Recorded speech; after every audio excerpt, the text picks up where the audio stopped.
America's fight to promote democracy abroad looks like this. Images like this get applauded. But a similar uprising within the U.S. turns into a crackdown on that same democratic will. Is the U.S. now in a war on its own territory against its own people? For basically our entire history, we've been an imperialist state, so I think it's only a matter of time before imperialism abroad starts affecting individual liberties at home. The methods being used to end civil disobedience in the U.S. have been increasingly reminiscent of war tactics. There's a lot of casualties, so you could say it's a war zone. Peaceful students pepper sprayed while seated, demonstrating Americans beaten until they bleed. What's your name?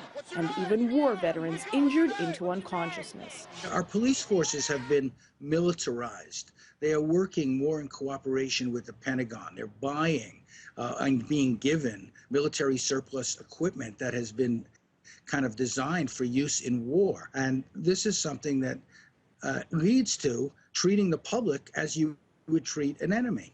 37-year-old lawyer and artist Amin Hussein recalls his own arrest. As if they're hugging me, like, don't make a move, just put your hands behind your back. And 6 people jumped on me, tried to wrestle me to the ground. They wrestled me to the ground, and they just kept kneeing me in the back for about 5 minutes. Amin says the only political right not cracked down on in the U.S. is the right to vote on Election Day. Everything else is seen as a threat. The United States has created a space for people to shop, for people to buy, buy cards, go on picnics, do things like that. But the moment that they're politicized in any way, that's a problem. Hundreds of arrests throughout months of Occupy Wall Street demonstrations have shown the world an image of America not seen for a long time.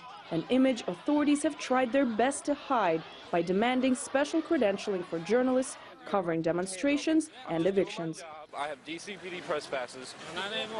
As well as threatening to take media passes away.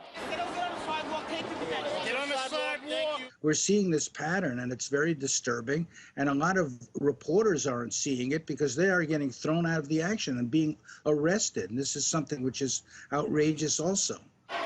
Police presence and aggression overwhelming at nonviolent protests. Since the Patriot Act was passed, they've used instances of violence to revoke liberties. Some of those who've been part of the protests since day one say officials turned the movement into a civil war. It's not a war zone. The show of police force and the coordinated attempts with the Homeland Security shows that this is coming from a federal level.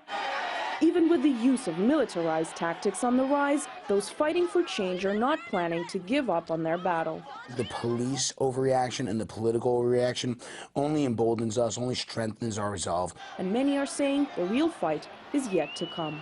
The actions of a dying regime become more aggressive and crazier, and we're just going to see more of that. 2012 will be the year of American Revolution. The aggressive vigor with which America's biggest protests in years have been met has been the latest example of the fact that what the U.S. preaches is not necessarily what it practices, only heeding the outrage of its citizens who want the system to change.